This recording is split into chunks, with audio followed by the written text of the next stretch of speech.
Bon, allez, salut les gens. Mais t'es insupportable. Déjà, c'est toi qui me saoule à tout le temps dire ah oui, arrive plus vite, machin. Bah, maintenant que je suis là, c'est toi qui es pas prête. Alors, sois prête. Bien le bonsoir. Non, on va du Putain, il y a tout. Moumige Bonjour. derrière, mais On est oh, encore ouais, c'est là. trop drôle. Bien le bonjour, mes agneaux. Nous nous retrouvons sur Passionite dans la rubrique lecture. Wow, elle a cherché ses mots en mode rubrique quoi déjà. Rubrique lecture, tout simplement. Attends, je vais feuilleter mon carnet. Elle a pas de carnet. Non. Son carnet imaginaire. Mes mains. Non, pardon, son carnet secret. Et Tu sais, Moi, je c'est le les carnets vois. de ton grand-père. moi, je le vois, vous voyez rien. C'est les carnets de ton grand-père. Comme dans Regardez mon Inazuma grand-père. comme dans Inazuma Eleven. Ah, Les fameux. Ce carnet, oui. On Ces peut- carnets, il y en a tu, plusieurs. Tu lis que dalle à l'intérieur. S'il Ouais. écrivait vraiment comme un cochon. Bah disons qu'il y a que Marc qui le comprend quoi. Attends, est-ce que ça Parce veut qu'il dire... a le même genre d'écriture. J'allais dire, est-ce que ça veut dire que Marc écrit aussi comme un cochon? Je pense que oui, parce que seulement quelqu'un qui écrit comme un cochon peut comprendre quelqu'un qui écrit comme un cochon. Non mais genre je veux dire, Nathan il avait l'air tellement énervé, c'était trop drôle, genre il est Non, mais arrivé. Nathan, c'est la mère du groupe, d'accord. Ah ouais, franchement ouais. Nathan, il en a marre de sa vie, il la remet en question 50 fois par jour. Je pense que Nathan il en a un peu marre, hein. Franchement. Sans Nathan il serait un peu dans la merde. Enfin à la rigueur il y a Jude quand même, Jude il gère le bordel tu vois. Il a Ouais, l'air... mais au début, Jude, il est pas là. Oui je sais, mais ce que je veux dire c'est que quand il est là, Jude gère le bordel quand même, parce que c'est un peu un des seuls vraiment matures de ce groupe. Mais Nathan aussi, hein. Franchement, parce que tu vois, même je me dis, Axel, il a l'air mature, mais non, Axel, non. c'est l'ado rebelle. Non, Axel il fait chier. Ah ouais, grave. Axel c'est l'ado rebelle. Marc, Ouais, bon, il a la détermination, mais souvent, il te balance bah, des trucs, c'est t'es le en mode soleil quoi? lumineux. Comment ça? C'est le soleil lumineux, c'est protagoniste de shonen. Bon, Des fois, il te non, balance, on va shonen, faire ça, t'es en mode comment ça, on va faire ça, Marc? Bah ouais, on va faire ça. Eh, qui c'est qui s'entraîne en tapant un pneu? Hein? Déjà, c'est super dangereux. Ouais. Franchement. Voilà. Mais ce pneu, il en a vu des choses. Hein. Dangereux. Dangereux. Bref. Bon, c'était pas le sujet. On est parti à parler d'Inazuma Eleven. C'était pas du tout le sujet, mais voilà. Et puis techniquement, il y a aussi 3 autres mères dans ce groupe, c'est les meufs. Hein. Oui. Ah, les meufs, oui, totalement. Je suis désolée que ça soit Sylvia, Célia ou Nelly, c'est des parents de tout ce bordel. Hein. Et la preuve étant qu'elles leur font à manger et tout, sans elles, ils seraient dans la merde. Hein. Parce que je suis pas sûre qu'un seul d'entre eux sache cuisiner. Hein. Quoique si, je crois qu'il y en avait qui savaient cuisiner. Je sais plus quand on l'apprend, mais genre, il y a un moment, ils font à manger. Et je crois qu'il y en a, ils savent cuisiner, mais je sais plus nécessairement qui. Bref, en tout cas, je vous retrouve pour le 2e chapitre de Et soudain tout change. Putain, on a parlé d'Inazuma Eleven. Nos intros, elles sont trop aléatoires. On peut parler de tout et de n'importe quoi. Depuis la nuit des temps, chaton. Tout ça à cause des carnets. Du carnet que tu n'as même pas. Vous ne le voyez juste pas. Allez, on va dire ça. 2. Certains viennent au lycée à pied ou en vélo, en bus ou en scooter. Les plus riches y sont conduits en voiture. Pour Léa et moi, la seule chose qui compte, c'est qu'on y aille ensemble. Depuis l'âge de 8 ans, on fait le trajet vers l'école toutes les deux. Plus de la moitié de nos vies a démarré nos journées côte à côte. Nous n'avons pas tout de suite été amis, mais aussi loin que je m'en souvienne, je l'ai toujours remarqué. Ses longs cheveux châtains, son rire, sa façon surprenante de courir, quelque chose de vivant qui est en elle, mais aussi un calme que je n'ai pas. Au fil du temps, nous avons été copines, amies, très proches, et le fait est qu'aujourd'hui, nous sommes comme des sœurs. C'est chez elle que j'ai passé mes premières vacances sans mes parents. C'est à elle que j'ai envoyé mon premier texto. Nous avons partagé pas mal de premières fois, et c'est elle qui m'a consolé des peines dont je n'osais pas parler à maman. À force, nos deux familles se sont d'ailleurs rapprochées aussi, et on passe beaucoup de temps les uns chez les autres. Léa et moi, on se connaît parfaitement. Si on était victime d'une conspiration et que l'une de nous était remplacée par un sosie, il suffirait de quelques questions dont nous seuls connaissons les réponses pour révéler l'imposture. Qu'il s'agisse du nom du premier garçon que j'ai embrassé, des chansons qu'elle chante à tue-tête dans son sous-sol, ou de l'endroit où son père cache la clé de son coffre-fort, il n'y a que nous pour savoir et partager. Il a un coffre-fort. Son père, c'est surtout ça la question. Hein. Qui est son père dans ce cas-là? Elle sait ce que j'espère le plus au monde. Nous n'avons aucun secret l'une pour l'autre, sauf sur un point. Comme elle habite plus près que moi du lycée, chaque matin je passe la chercher. On a toujours des choses à se dire. Tu sembles moins essoufflée. Et tes nausées, ça va mieux? Le docteur m'a prescrit des médicaments encore plus forts, mais il ne comprend pas. Je dois passer d'autres examens. En attendant, je déguste.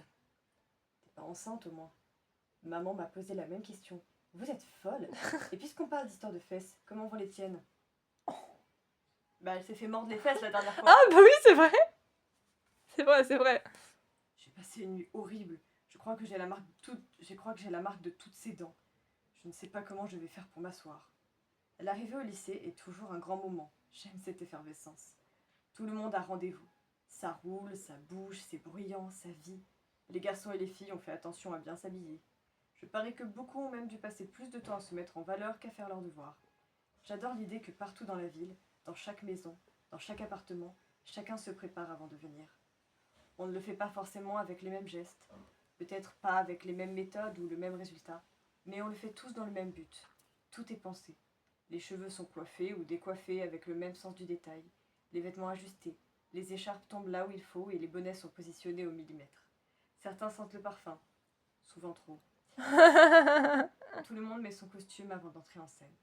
Chacun choisit son rôle. Séductrice ou vacancier de passage, gros dur ou rockstar, aventurier ou bimbo, premier de la classe ou gravure de mode, qui jouera quoi? Peu importe, ce qui compte, c'est que tout le monde joue. Il y a ceux qui abusent des expressions à la mode comme autant de répliques toutes faites qu'ils cassent partout, celles qui se sont maquillées dans des couleurs criardes ou romantiques, qui ont décidé de se protéger la gorge sous un gros pull ou d'ouvrir leur chemisier jusqu'au nombril malgré le froid de janvier. Une nouvelle représentation chaque jour. Face à ce grand chou, j'ai plus souvent l'impression d'être spectatrice qu'actrice. Certains ont l'air si sûrs d'eux. Ce n'est pas mon cas. Je n'ai jamais eu confiance en moi. Je me pose tout le temps des questions. Je crois même que ça empire avec les années. Je ne sais pas si je suis jolie. Je ne sais pas ce qu'il faut faire. Je n'ai aucune idée de ce que je vais devenir. Et pire que tout, j'ignore si un jour je vaudrais quelque chose aux yeux de quelqu'un. Si les doutes et les angoisses se vendaient, je serais milliardaire. Beaucoup de gens plus vieux disent qu'être jeune est vraiment formidable. Du coup, je redoute un peu la suite. Parce que si ne rien savoir, ne rien pouvoir, et flipper pour tout c'est le bonheur, qu'est-ce qui se passe après? Tu m'étonnes! Tout n'est quand même pas si noir. Parce que je dois bien admettre que si les espoirs et les envies se vendaient eux aussi, alors je serais là encore super riche. Mais pour le moment, personne ne me remarque. Il n'y a que ceux qui me connaissent qui me parlent. Par contre, si une petite vieille a besoin d'une boîte de conserve sur l'étagère la plus haute du supermarché, si quelqu'un est perdu dans la rue ou si un clodo a faim, vous pouvez être tranquille, c'est pour moi. Je ne cherche pourtant pas à attirer l'attention. Je préfère observer, et secrètement, en me comparant, j'essaie aussi de découvrir qui je suis. Je ne suis pas de celles qui savent, mais je pense être de celles qui sont prêtes à apprendre. Les 3 premiers boutons de mon chemisier sont ouverts sous un pull à col en V. Je n'aime pas trop me maquiller. Ma tante Margot dit un truc que je trouve malin. Plus on en est, plus il y a des chances que ça s'écroule. Et il est vrai que le soir, quand tout le monde repart au lycée, quand tout le monde repart du lycée, les tenues ne sont plus aussi soignées. Les chemises sortent des pantalons, les coiffures sont désordonnées. La journée est passée par là. C'est vrai pour tout le monde, sauf pour Vanessa. Elle, c'est une star. Je la connais depuis plusieurs années et je ne l'ai jamais prise en défaut. Du matin au soir, on dirait qu'elle est sur un podium de défilé de mode. Vêtements top, coiffure parfaite, maquillage pro et toujours le sourire qui va bien, le geste qui fait classe. Pas une mèche de travers, pas un ongle mal verni. Un authentique top modèle.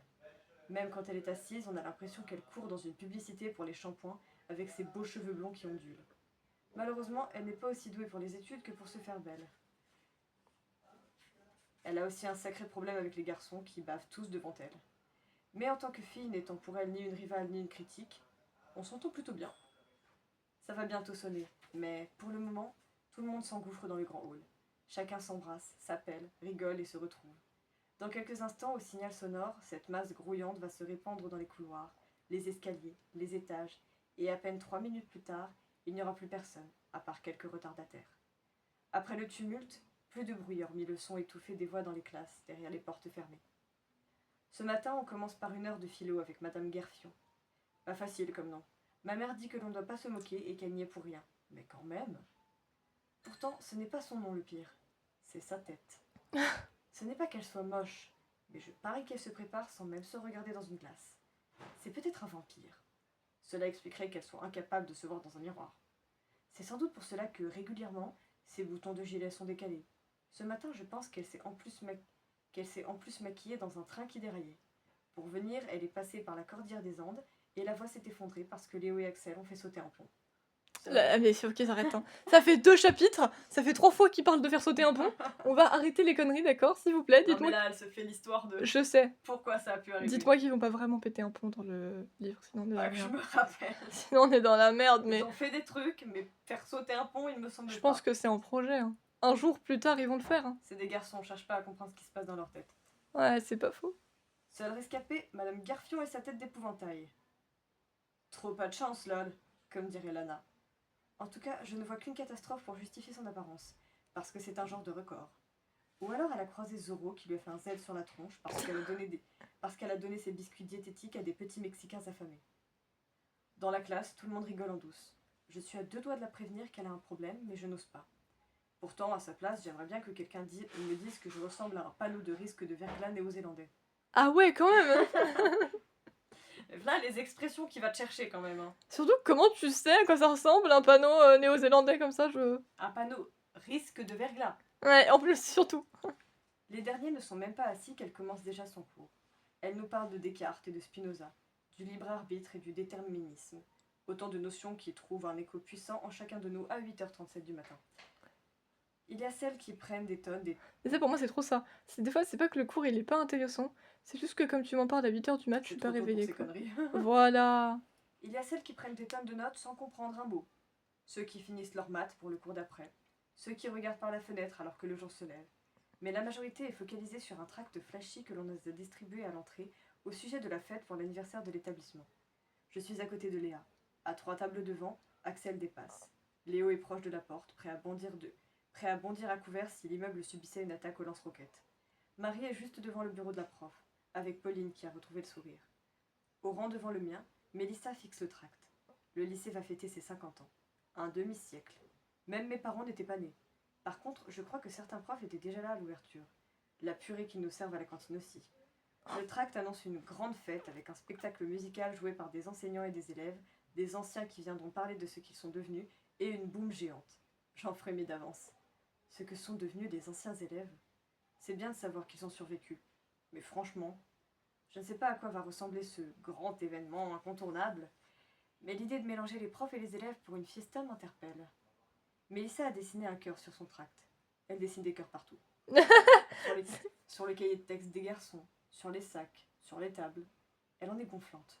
En vrai, c'est trop mignon. La meuf, elle fait des cœurs partout, c'est mignon. D'habitude, Madame Garfion ne s'en rend pas compte. Mais comme le tract est fluo, c'est plus facilement repérable. J'alerte Mélissa et je me redresse. Madame Garfion reprend sa tirade. Quand le temps de l'argument n'est pas celui de l'esprit, c'est l'intérêt qui prévaut, et l'action qui en découle ne peut être que pervertie. C'est essentiel pour comprendre ce courant philosophique. C'est exactement ce que je me dis tous les mardis quand je sors les poubelles.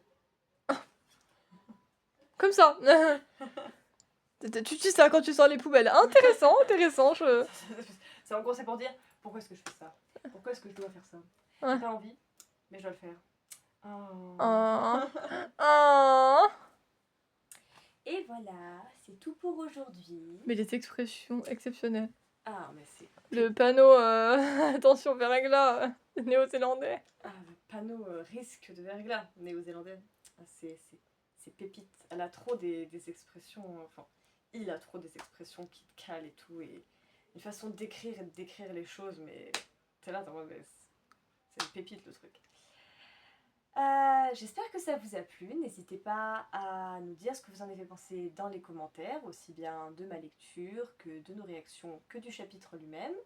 N'hésitez pas également toujours si vous avez des recommandations à proposer dans les commentaires qu'on pourrait mettre de côté.